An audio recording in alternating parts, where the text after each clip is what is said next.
Who the hell can wait till morning? Talk now at latenightsportsradio.com.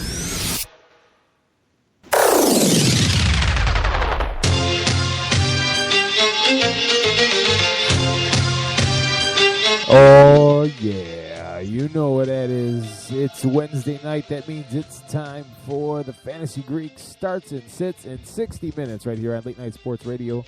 I am Keith Grieve from 87sportsfans.com, and I am here riding this crazy train with none other than Jim Sarantias, the Fantasy Greek himself from thefantasygreek.com. Jim, happy week 2. Keith, happy week 2 to you. How'd your fantasy team do? Or teams? You got to bring that up, don't you? Don't you?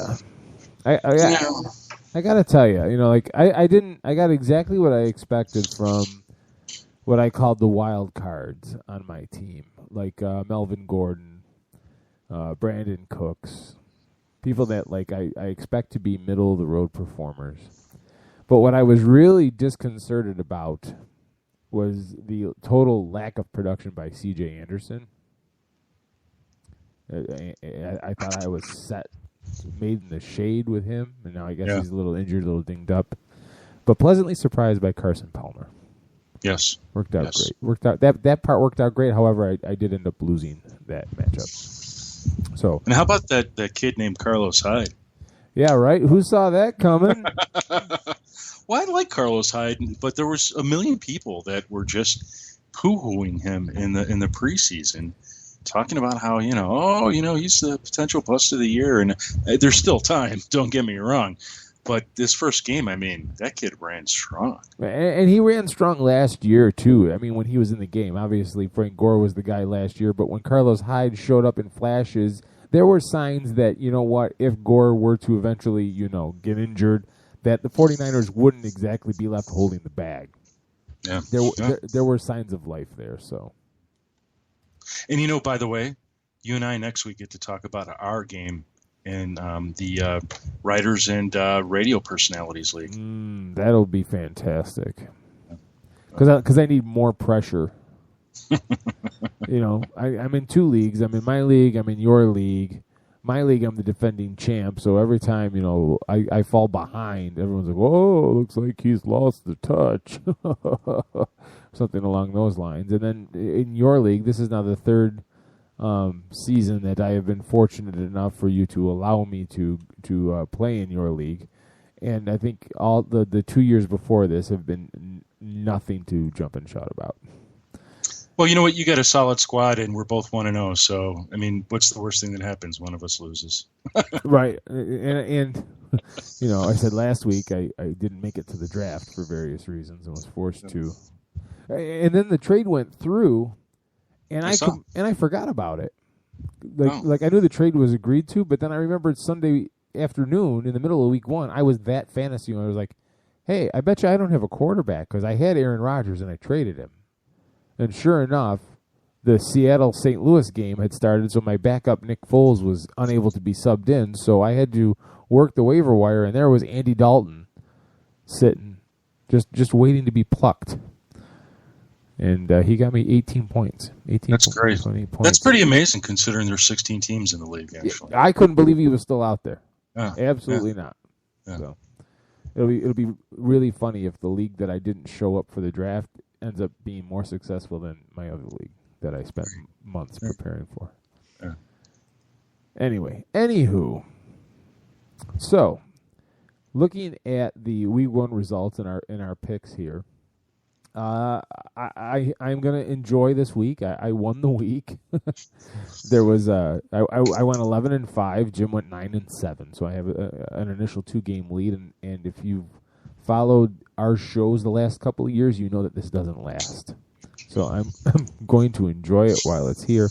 I picked the Rams to actually upset the Seahawks, and I also like the Chargers over the Detroit Lions. And those were the only two games that Jim and I disagreed on. So yay me, I'm champion for a week. But a couple matchups, before we get into the week 2 matchups that I really wanted to just kind of get your gut reaction to, that I was really shocked at, was how bad the Eagles looked on Monday night. Do you think there's any lingering issues for their fantasy players going forward? I'm going to say no, and the reason I say that is I think that the Atlanta Falcons defense is better than many of us expected. So, that's a defense that I would keep my eyes on. I think that they've gotten a lot more out of the players that they have in a very short amount of time. And you've got to give credit to Dan Quinn and his staff, defensive coordinator Richard Smith, on how they're able to just add a few players and somehow get guys that weren't working for the team last year just to step up. Right. No, I that really shocked me too, because when I was writing the Falcons season preview haiku for 87sportsfans.com, in case you missed that, head over there. Your team in a 3-sentence preview. I thought they were fantastic, but I'm biased, of course.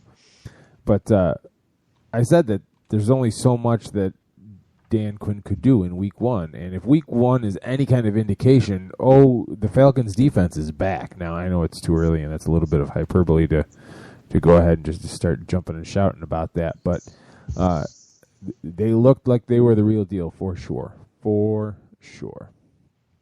So, and then the other aspect was Brian Hoyer losing his job already in Houston. Yeah.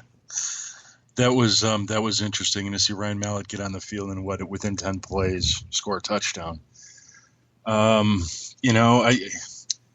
sit there and sometimes I try to put myself in the head of a head coach and try and figure out what's going on in their head, because we're all so used to, hey, you name the starter and you stick with the starter.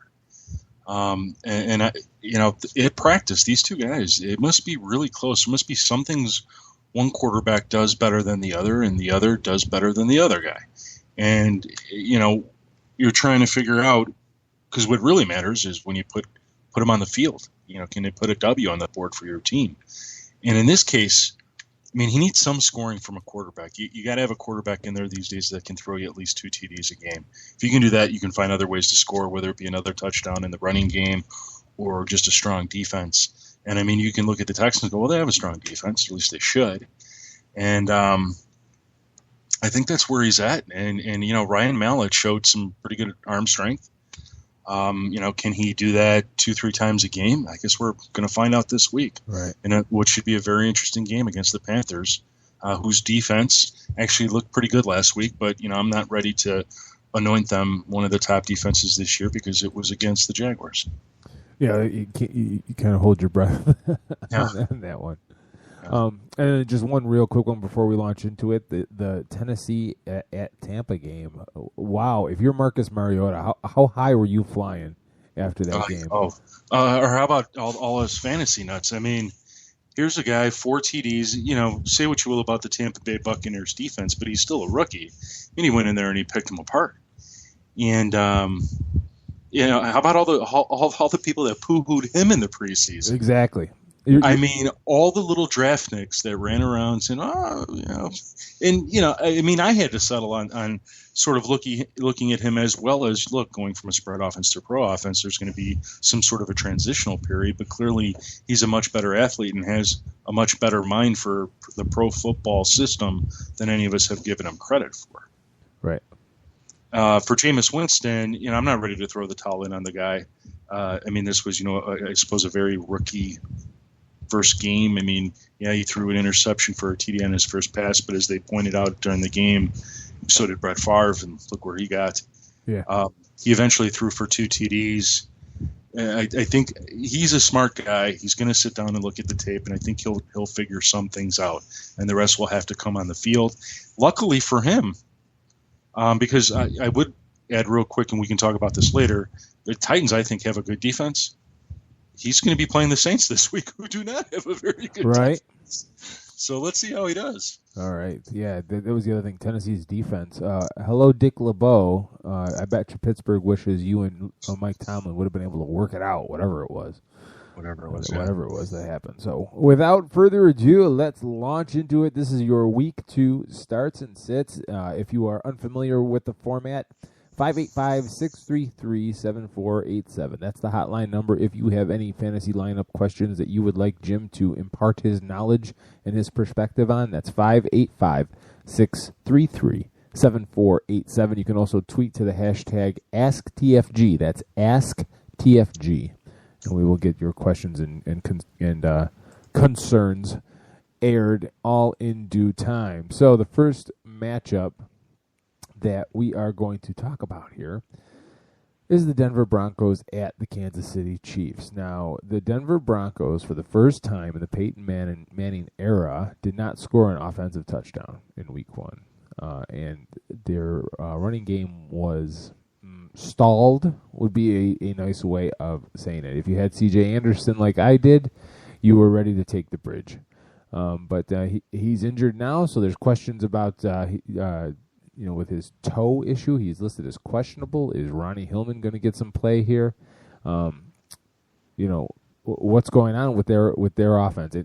Because Baltimore's defense was good, no doubt, but here comes Kansas City, who, while they're not perfect defensively, they do have a pretty good front four, or front seven anyway.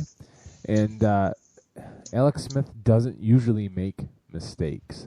The mistake the Texans made last year was that they were unable to score points until it was too late. And the Chiefs, via Smith and tight end Travis Kelce, who had 106 yards and 2 touchdowns, just a fantastic outing for him, grew that lead before the Texans could come back. The Chiefs are not going to light anybody up usually on offense. So where does this take us? TJ Ward returns from a 1-game suspension. The defense is going to be stout. Which offense are you going to bet on? Alex Smith and Travis Kelce at home, or Peyton Manning and Demaryius Thomas on the road? I'm going to go with a division matchup. I'm going with the home team, and I'm going to pick the Chiefs. Keith, you've said a lot of interesting things in your opening monologue on this game. As far as Peyton Manning is concerned, for fantasy owners that have him, I will tell you that you're probably going to have to start him unless you have one of the other top 12 quarterbacks for this week, which you can find in the FantasyGreek.com's Week 2 player rankings. He's going to be a start. And I think when you look back to last week's game against the Ravens were a defense that were poo-hooed in the preseason as well, and yet they showed how good they could play. It did help that I think the Broncos' offensive line is struggling, but that didn't help Peyton Manning. Peyton Manning was under duress like no one has ever seen in quite some time. I think he was sacked 4 times. I mean, it was he was not looking comfortable. Now, whether or not the Chiefs can do that again, I think is the question, and I think they can't. And that's where I think Peyton Manning is going to struggle, and the Chiefs should be able to pull out a win at home. I will say this. The Chiefs gave up over 300 yards passing to the Texans quarterbacks last week in 2 TDs, so there's going to be opportunity here for Peyton Manning. For the other players for the Broncos, you have to start them. I mean, you didn't draft these guys as guys to bench like Demaryius Thomas, Emmanuel Sanders, C.J. Anderson. C.J. Anderson should find some life, and he should find some room this week compared to last week against the Ravens, who, by the way, had the top rush defense last season. For the Chiefs, you're starting Jamal Charles as usual. This should be a pretty good matchup for him. Jeremy Maclin, Travis Kelce, you're never going to bench this guy. I actually like both defenses this week. I like the Broncos defense. I think it's a very good unit, and we saw that last week against the Ravens, even though this will be a better test for them. I would avoid Broncos tight ends for right now, because until we find out whether Owen Daniels and Virgil Green will stand out and be a regular weekly fantasy player you can depend on. The Fantasy Greek was never high on them to begin with, just because a lot of things weren't making sense. A lot of things hadn't lined up yet. And then for Alex Smith, I hope you picked him up off the waiver wire as your QB2. He's got a lot of upside. I'm just not going to play him this week against what could end up being a very good Broncos defense. So who are you picking? Oh, I thought I said the Chiefs at home. Okay, just want to make sure. Chiefs at home, yeah. Hey, you're right. It's a divisional game. I mean, if the Chiefs can't win this game at home, they're going to have problems. Now that I'm winning this competition, record keeping is very, very important. Very important. Very important. Okay. The New England Patriots travel to the Buffalo Bills. The Patriots, who shredded the Pittsburgh Steelers. I guess the numbers don't say that, but if you watch the game, the Steelers looked DOA in the secondary. Julian Edelman was open everywhere. Rob Gronkowski was open everywhere. Tom Brady finished with 288 yards and 4 touchdowns. For the Steelers, Ben Roethlisberger, he did all right against the New England defense, 351 yards for himself, which raises questions about the passing game, which, is important, the passing defense, rather, for New England, which is important because the Bills are starting Tyrod Taylor at quarterback. 14 of 19 for 195 yards and a touchdown last week against the Colts, which is not going to blow your hair back, but there were some pretty nice throws and some pretty nice plays that Taylor made in that. I'm not convinced that Taylor is the long-term solution. This is a home game. Buffalo is going to be absolutely crazy. The media has been just absolutely you-know-what, over this matchup because the Belichick and the Brady and the cheating and that whole aura that is surrounding the New England franchise right now to a blue-collar franchise like the Buffalo Bills, they want to knock them off, and they want to knock their block off big at home. It's going to be a charged-up, really great game to watch. I'm going to pick the Bills at home. Every single game that the Bills play at home against the Patriots is a huge game. Obviously, the Bills fan base does not like the Patriots, and the day will come when they will overtake this division, and the Patriots will not be the same Patriots team that they are under Tom Brady. And whether that is this season or not remains to be seen. I will tell you this: that Tom Brady is 70-34 on the road. But when playing at or against the Bills, he's 23-3. He's also averaging 2+ pass TDs per game on the road, and this information is all courtesy of Pro Football Reference. And he's only got 19 interceptions on the road. So, to me, this is still a game that the Patriots should win. I'm taking the Patriots on the road. We saw how they tore up the Steelers. I'm not saying they're going to do that again this week against the Bills. But all the pieces are in place. The Bills haven't had an answer in the past when they've had as good of defenses. I think you can start Tom Brady this week. He's not a top 5 guy this week, though, so you're going to have to keep your expectations tempered. Julian Edelman, Rob Gronkowski. Obviously, you're starting the Bills defense because we saw how good they are, and it doesn't matter that it's Brady. You keep playing them. You can start the Patriots defense as well against Tyrod Taylor. For the Bills, LaShawn McCoy remains a must-start.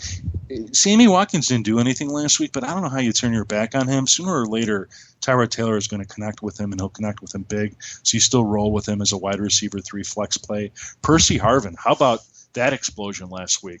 I mean, I was amazed. Here's a guy that's been an afterthought on the offenses that he's been with the last couple of seasons, but as many of us veterans can recall, when he was with the Vikings, he was a PPR monster. Suddenly, he gets new life with Tyrod Taylor, and I think you got to look at Percy Harvin now as a legit wide receiver 3 flex play as well. If I'm anyone that has LeGarrette Blount and ran out to the waiver wire like I told people don't do, and pick up Dion Lewis, I'm avoiding both of them this week, and I have several reasons for it. The first of which is we just don't know who we're going to see toting the load for the Patriots on a weekly basis, courtesy of Bill Belichick and company. For all we know, we'll never see Dion Lewis again for the rest of the season, even though I doubt that will be the case. And they're going up against a tremendously good Bills defense. So this is a week I would not want these guys, and I would not want to start them in fantasy. And contrary to you, Keith, I'm sticking with my Patriots over the Bills. You made a good point about the Bills absolutely having to get Sammy Watkins more picks, or more targets rather, than they did last week. Their offense will eventually go nowhere without him being more involved. It's just that simple. I mean, there's a lot of upside on that team, and the question is whether they can do that this particular week. I'm just going to stick with the history that's followed Tom Brady, which has been very positive in his dealings with this team. All right. The Carolina Panthers. Otherwise, go Bills. Go Bills. Carolina Panthers host the Houston Texans. The Ryan Mallett era begins. Texans fans on the road in Carolina. Carolina, a nice story last week at beating, albeit the Jags, but a win, as we weren't really sure what this team was going to look like. And I agree with what you said, Jim, in the opening segment. That we still don't know because it was the Jaguars, and yeah, the Jaguars. We've been waiting for the Jaguars to progress for like 3 years now, so you can't say, well, they're getting better.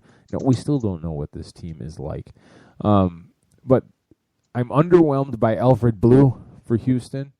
Ryan Mallett, can he do it against a team that's preparing for him? I know there's not a whole lot of tape on him, but Carolina's defense is no joke here. And last week, Cam Newton, 18 of 31 for only 175 yards and a touchdown. I mean, the offense is nothing to speak of. This is going to be all about defense, and this very well could be a 9-6 game here, folks. But in those kind of games, I'm sticking with the home team. I'm picking the Panthers. Yeah, Keith, I like what you said about this, that this very well could be a 9-6 game. One of my notes here is defensive battle. So I like both defenses this week in terms of fantasy. I think it'd be very hard not to play either. I'm going to take the home team as well, but I do that cautiously because there's some good things that the Texans can do, and I think the biggest good thing they've got going is DeAndre Hopkins is their wide receiver. I mean, this kid was balling last week, to no surprise to me, and I think he's going to be balling the entire season. I don't care who covers him. I think he's that good, and he remains a must-start on a week-to-week basis. Like you, Alfred Blue, sort of, you're kind of, you want to see more. You want to see him handle the football some more. I mean, he didn't get to handle the football the entire game. They gave up on him. It seems shortly after the game started. At some point, I even saw Chris Polk getting some carries. And I think you've got to commit to him and take the 2.5-yard gains to get to the 10-yard gains with him. But if they're not going to do that in fantasy, we're not playing them. For the Panthers, you keep playing Greg Olsen. He will remain their stud. I like Jonathan Stewart this week against the Texans, even though I do know that they're tough. But the Panthers are going to keep pounding the ball, just like they did last week. Be careful playing Cam Newton. I don't like this matchup against the Texans. I'd rather take a pass on him. Hopefully he's not your QB1, or hopefully you have a QB2 that has a better matchup. Texans, you could consider Nate Washington for a flex. Just, last week was a great game for him. I'd like to see him do it a second time if possible. And Ryan Mallett, I would avoid, just like I would if it were Brian Hoyer. Avoid Texans quarterbacks until further notice. Panthers at home, Keith. The Arizona Cardinals return to the place of their origin to take on the Chicago Bears. The Bears having a opening matchup with the arch-rival Green Bay Packers, a matchup that they were actually winning at the halftime until, for lack of a better term, Jay Cutler reared his ugly head. It was a fantastic play by Clay Matthews, don't get me wrong, but if there's one thing Cutler does, it's stare down his target, and that's exactly what cost him that interception in a crucial moment last week against the Packers. But other than that, Cutler was better than anybody could have hoped for, let's put it that way. Only 18 of 36 for 225 yards. But he was managing the game. The Bears were fantastic on third downs. They just couldn't score any points. And how much that has to do with not having Kevin White or Eddie Royal at 100% or Alshon Jeffrey at 100% or even Marquise Wilson at 100%. Who knows? Martellus Bennett caught a touchdown in garbage time. Matt Forte was an absolute beast. John Fox showed an absolute commitment to running the ball. A lot of 2 tight end big sets early in that game. For the Cardinals, they hosted the Saints. They held Mark Ingram on defense, 9 rushes for 24 yards, but Drew Brees threw 48 times in a game that was 17-13 at the end of the third quarter. So it's not like they were behind a lot and he had to chuck it. He still threw for 48 times. If you ask me, the Saints got to find another formula. It's just not going to work like it used to in the old days. But we'll talk about them later. For the Cardinals, Andre Ellington is out, and by all accounts, Chris Johnson seems to be the focal point.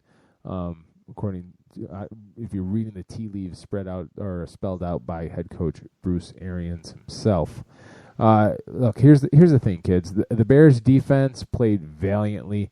They still can't cover the passing game. When you talk about the Cardinals and Carson Palmer and Larry Fitzgerald and Michael Floyd and John Brown, it's probably not going to be pretty, even if they do find a way to stifle the run game. I'm picking the Cardinals on the road, and it breaks my heart because I really was encouraged by what I saw by the Bears, but I just don't think they have enough on defense. It's just not there.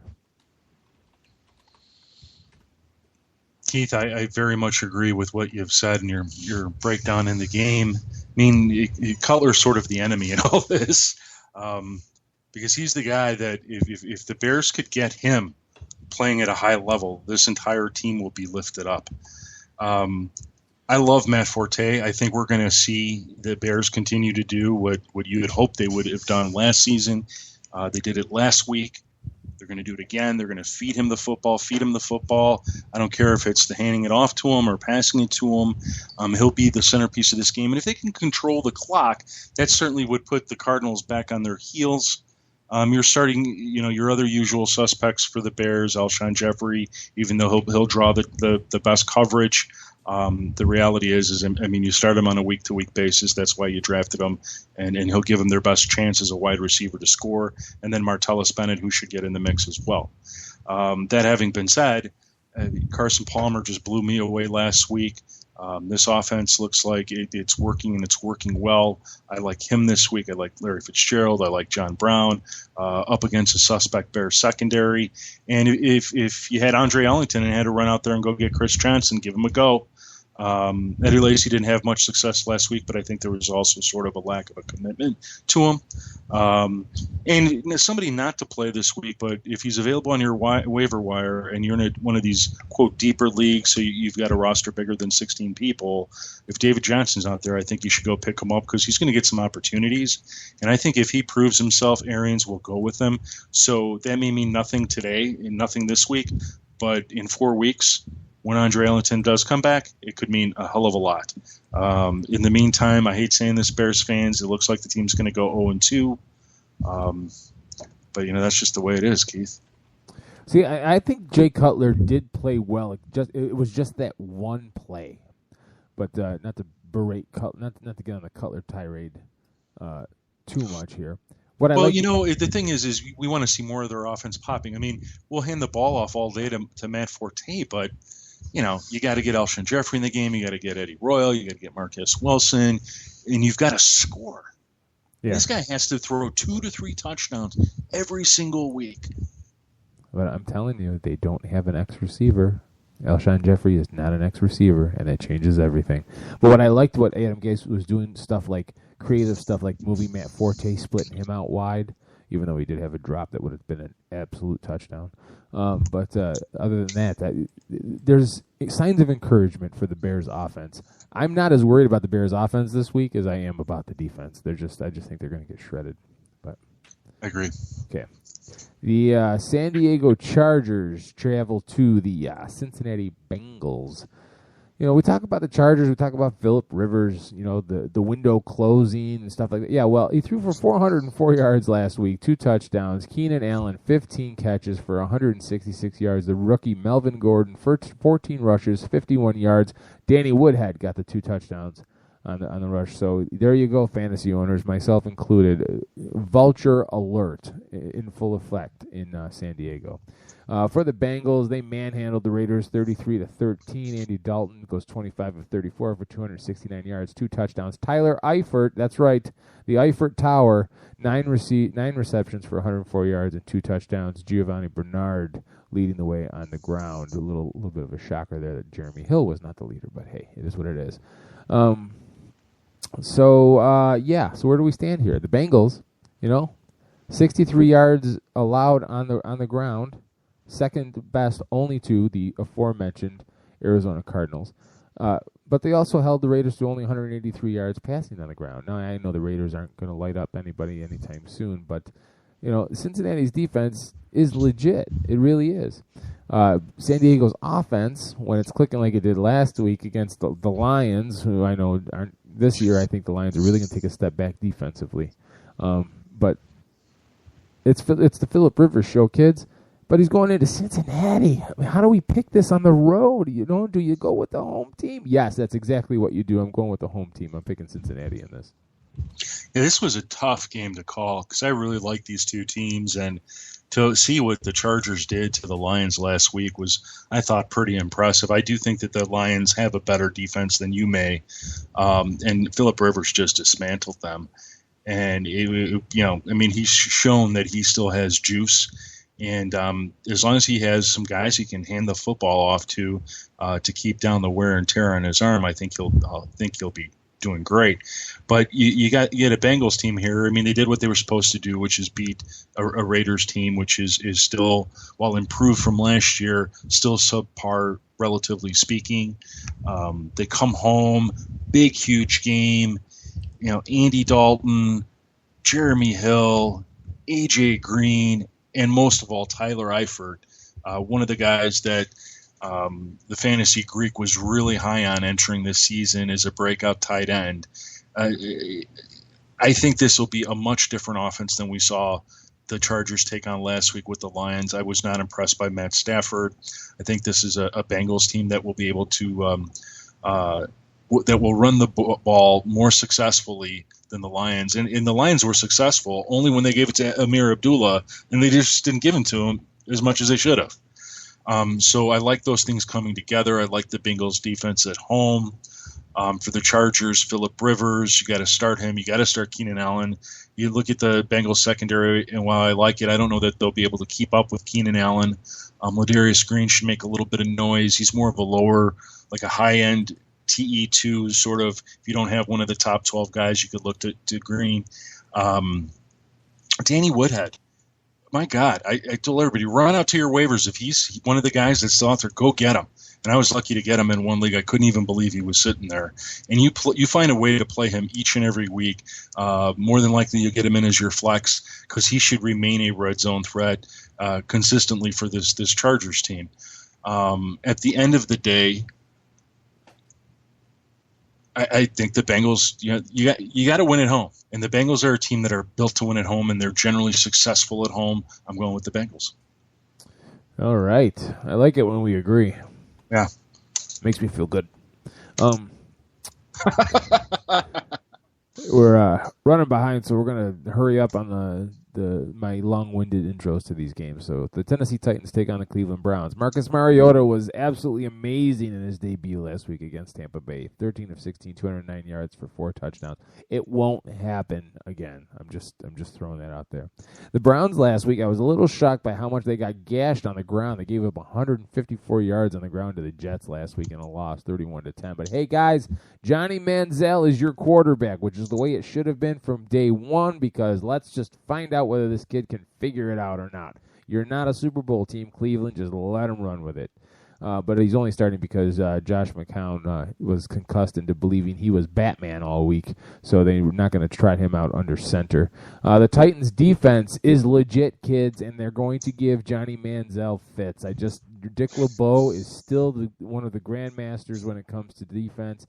And you know what, kids? I am going to pick Tennessee to go into Cleveland and shut up the dog pound. Whew. That's earth-shattering. Is it, though?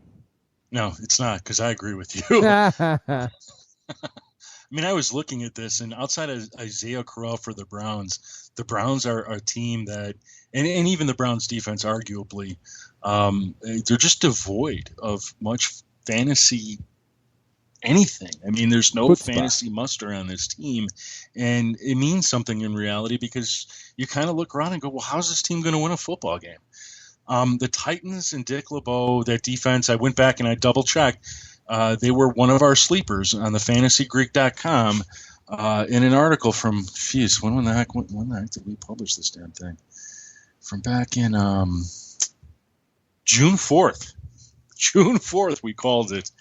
And, you look at their defense, and they made some great moves in the offseason, adding Brian Arakpo, Denoris Searcy, and Parrish Cox, and they already had Derek Morgan and Carl Klug. So you start them this week. If any defense we've discussed were kind of like ho-humming, you can start the Titans and start them with confidence. Marcus Mariota is not a top start this week because the Browns defense is pretty good. I'll tell you, if he does what he did to the Buccaneers this week, wow, I mean, he's a guy that should be getting regular play or start to be considered for regular play in fantasy. I like Kendall Wright. There was some good chemistry between him and Mariota. The only concern being he had 4 receptions, which, I mean, it'd be nice if he was targeted more in the offense. I think he only had 6 targets. Delaney Walker is banged up. I don't even think he's going to play. If you're looking for a sleeper, look at Bishop Sankey. He's still out there. People avoided him because of all the controversy surrounding him and David Cobb, and then they add Terrence West. But I think he's their go-to guy, and I think he makes for an excellent flex start this week. And outside of that, Titans on the road. Wow, look at you. Agreeing with me and stuff. Detroit Lions at Minnesota. The Lions, both teams 0-1. The Vikings looked just really off a step. They looked out of sync against the 49ers. Teddy Bridgewater did not look very good, even though he did complete 23 of 32 for 231 yards. The Lions, Matthew Stafford, 19 of 30, 246 yards, and 2 touchdowns. Amir Abdullah was the bright spot, I thought, for the Detroit offense, because, hey, they can run the ball if they really wanted to. The problem was they didn't seem to really want to. They lost to the Chargers by 5 last week. So here we go. The expectations of the Lions and the up-and-coming Vikings. I picked Minnesota to be the most improved team. I think they look at the tape from last week, and I think that they go forward. They looked worse than how they finished up last year, and they were on a roll. The Lions have a really, really good offense when they want to click. Going into Minnesota, it's not going to be an easy task. But God, you look at the Vikings giving up 230 yards on the ground last week. That's just god awful, just ridiculous. I'm actually going to pick Detroit on the road in this one as well. Two road games in a row. Yeah, Detroit should win this. I mean, the Vikings just look like a team that showed up for the regular season and still hasn't had an identity. Or still doesn't have an identity. I mean, it was amazing to see the 49ers shut down Adrian Peterson. So there's some formula out there for making this offense much more one-dimensional than anybody would really want them to be. I think the Lions need a bounce-back game, and they have to be disappointed with what happened in San Diego, especially since they didn't get some of their playmakers involved, like Calvin Johnson and Golden Tate. So for me, Matt Stafford makes for a must-start. Amir Abdullah, Calvin Johnson, Golden Tate. Eric Ebron is sort of your choice, but I'm not a firm believer. I mean, I think he had 40 yards and a TD, so what? I mean, can he do that on a consistent basis? That remains to be seen. Mike Wallace, I think, makes for a decent option. He showed why he's the number one guy there last week against the 49ers. Charles Johnson is still a wide receiver flex. Don't give up on Kyle Rudolph yet. There were a lot of bad mistakes on the Vikings' part on offense, including some drops. The defenses here don't get me very excited. So, hopefully you have better options out there. You should. I mean, they weren't highly drafted by anyone unless they were second defenses. And Teddy Bridgewater, I just hit him this week and let him get his bearings together. There's nothing about this matchup that right now, based on what Phillip Rivers did, because he's Phillip Rivers last week, makes me say, oh, Teddy Bridgewater could do the same. It's just not happening. All right. So did I miss it? You're picking Detroit? Oh, yes. Okay. All right. The Buccaneers at the Saints. Look, kids, the Buccaneers got shredded by Marcus Mariota. Remember when we all thought Mariota was going to need a year to learn the pro game? Yeah, well, he shredded them, 13 of 16. What do you think Drew Brees is going to do? There's no breakdown needed for this one. New Orleans wins this one at home. Yeah, Keith. I mean, it should be a very lopsided victory for the Saints. But we should see some things. I mean, if we could see what Carson Palmer did last week to a Saints defense, which quite frankly is just terrible, Winston should do something. Don't play him in fantasy, but if you have him, you want to see him do something. He needs to score 2 or 3 TDs this week, make up for what he did last week in terms of just his overall performance, but don't expect the Buccaneers to win. In a high-scoring game for the Saints, you're starting Drew Brees, Mark Ingram, Brandon Cooks. For the Bucks, go Doug Martin, Mike Evans. Love Austin Seferian-Jenkins.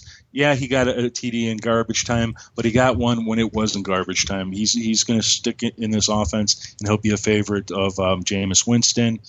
Vincent Jackson is an option this week, and then avoid everybody else. The Saints tight end situation isn't one to believe in. Josh Hill should be the one that eventually separates himself, but that's not happening right now. And Marcus Colston, he had an opportunity last week, and he just blew it to me. I don't know that I'd have faith in him this week. All right, and with that, we're at the halfway point. We're going to take a quick break. We're not going to take a full break. We're going to take a short break because we're behind on time. But we got to catch our breath and refocus for the final 8 games of the week 2. You're listening to the Fantasy Greeks. Starts and sits in 60 minutes here on Late Night Sports Radio.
Who the hell can wait till morning?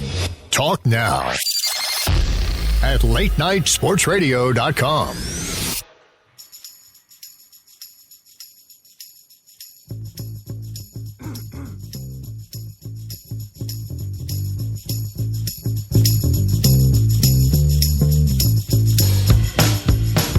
The Fantasy Greek starts and sits in 60 minutes. The second half of the program, we are blowing through the Week 2 matchups. 585-633-7487 is the phone number to call in with your lineup questions and concerns. 585-633-7487. Or you can tweet to AskTFG. Hashtag AskTFG, and we will give you all of the information we can fit into this fantastic program that we bring to you every week, Wednesday night at 10 p.m. Eastern Time at latenightsportsradio.com. All right, we got 16 minutes, Jim. We got to get 8 games in 16 minutes. This is going to be fast and furious. Here we go. Let's do it. The Atlanta Falcons travel to the New York Giants. The Falcons' defense looks like it is back. The Eagles took a whole half to even look like they had any kind of clue what professional football looked like. On offense, Julio Jones had a monster game. Tevin Coleman, 80 yards, no touchdowns, but 80 yards on the ground. For the Giants, it ended in absolute disarray with Eli Manning telling Rashad Jennings not to score to keep the clock running and whatever, blah, blah, blah. Bit him in the butt. The Cowboys beat him in the final seconds. I don't see that happening, but I got to tell you, I'm going to buy this Atlanta Falcons defense right now. That they're going to go into New York and win this game. Yeah, I'm with you for a couple reasons. First of all, the Giants last week against the Cowboys, I like what I saw out of their defense considering all the issues that they've had. But they played a Cowboys team that now ended up being missing Des Bryant, and I still saw moving the football against them. I think this is the Falcons offensively are going to be a little bit stronger than the Cowboys this week, and defensively are going to give them some problems. In terms of, this should be a high-scoring game, so you're going to look at Matt Ryan, Julio Jones, Roddy White. Love Tevin Coleman. He got 80 rush yards last week, very quietly, which for everyone out there, rookies generally don't produce much the first few weeks of the season. That's a nice stat line for a rookie. So I'd like to see him keep up that pace. For the Giants, who are definitely starting Odell Beckham Jr., definitely start Rashad Jennings, because the Falcons, they gave up roughly 35 fantasy points to the combined effort of the Eagles running backs, which if you take out the 3 touchdowns they scored, it's 17 fantasy points. It's still pretty darn good. So Rashad Jennings makes for a start, and Shane Vereen is an interesting flex this week if you absolutely need the help. Giants go Eli Manning, Larry Donald. They're both options. Falcons defense, like I said, boy, I want to get excited about them, but I got to see a little bit more. Falcons win.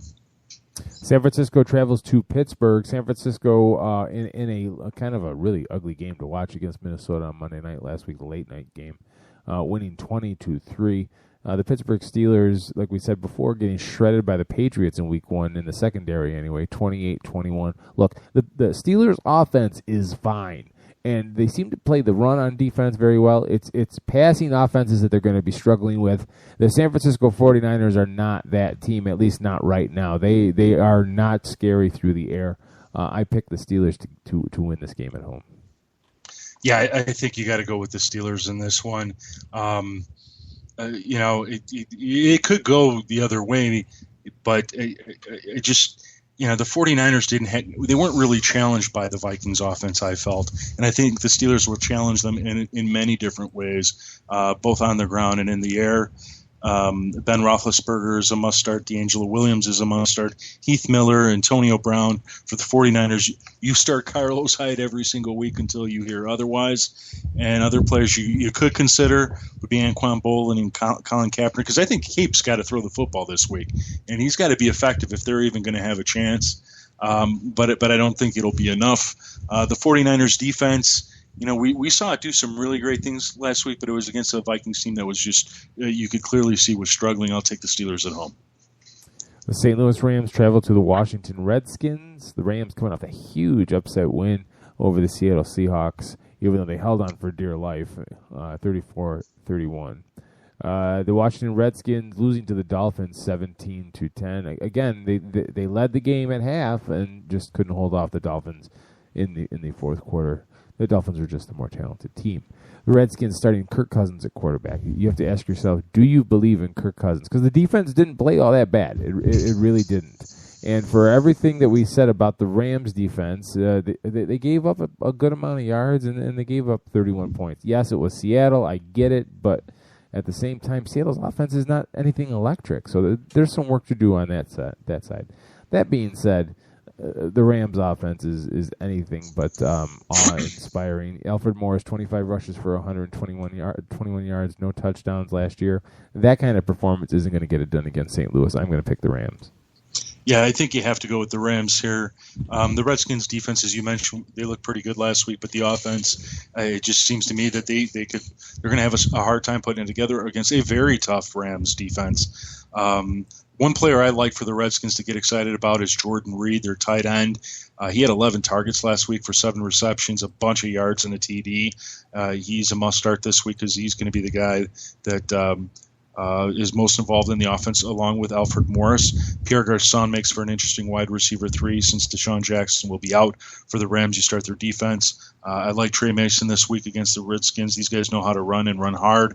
Sit Nick Foles. He'll get his day one day. And sit the Redskins for now because until their offense comes around, I don't know that they'll be a worthy fantasy start at all this season. So Rams, go Rams. Miami Dolphins at the Jacksonville Jaguars. Battle of Florida. That's the only thing I could do to make this matchup seem legit. The Jaguars, they're going to make progress. They're going to be okay. Blake Bortles, 22 of 40 against the Panthers defense for 183 yards, isn't blowing anyone back. They still don't have really a rushing game, and their defense doesn't really inspire anything. The Dolphins are this year's darlings, kids. This year they're going to make the jump that I picked them to make 3 years ago. I'm picking the Dolphins on the road. Yeah, the Dolphins, I'll tell you, last week's game against the Redskins left me wanting more. Like, they just didn't, and this is why you can look at the Redskins defense and say they did pretty well. Because this was a Dolphins offense that in the preseason looked like it was already firing on all cylinders. And this week I'd like to see them beat up the Jaguars severely to sort of, prove that this is the team that we saw in the preseason, that they're capable and qualified to do this. So I think Ryan Tannehill makes for a top 10 start this week. Lamar Miller should be active, Jarvis Landry, Jordan Cameron. And this week's number one start for defenses will be the Dolphins. You get him active. For the Jaguars, I think the only player you could even consider serious, or 2 players, are TJ Yeldon and Allen Robinson. And outside of the 2 of them, there's no one else on the Jaguars to really look to in fantasy. Dolphins should win. The Baltimore Ravens travel to the Oakland Raiders. The Ravens, they played a hell of a game defensively against the Denver Broncos. And I just have this vision, like when the Broncos finally won, just a hard-fought game. It's like that scene from the end of The Karate Kid when Johnny hands the trophy to Daniel. You're all right, LaRusso. That kind of feeling, just everyone just exhausted. But that's just me. For the Oakland Raiders, the big question mark here, Charles Woodson is out. But also, Derek Carr is questionable with a thumb injury. They expect him to play at this point, but he's listed as questionable for a reason. Matt McGloin will be your quarterback. Again, this is a really good Ravens defense. I'm picking Baltimore on the road. Yeah, the Ravens should just, I hate saying it, I think they should beat up on the Raiders. Their defense is much better than all of us have given them credit for entering the season. They are an absolute must-start this week. You start Justin Forsett. I think the Raiders gave up 30-plus fantasy points to Bengals running backs combined. You can get Steve Smith in as your wide receiver 3. This doesn't shape up as a bad game for Joe Flacco, but it's more, who else do you have on your team besides Joe Flacco? More than likely you have one of the top 12 quarterbacks, as you can find on the FantasyGreek.com's player rankings. I think you said that Derek Carr may not play. I think he's going to. Yeah, they're saying he is, but he's listed as questionable. Yeah, sure. I think he's going to, which makes Amari Cooper a player you get him back in there and get him, give him another opportunity this week. Derek Carr, I would stay away from. I'm nervous about Latavius Murray. I have him on a couple teams, and at least on one team I've benched him, if only because, again, this was a Ravens defense that last year was number 1, and last week shut down C.J. Anderson. An interesting player to me is Crockett Gilmore as a tight end, but, you would literally have to have no one else that you can possibly play. I think I've ranked him number 16, so there's a lot of tight ends ahead of him that you should have in your lineup without considering him, but I think he's got a future this season. Ravens win.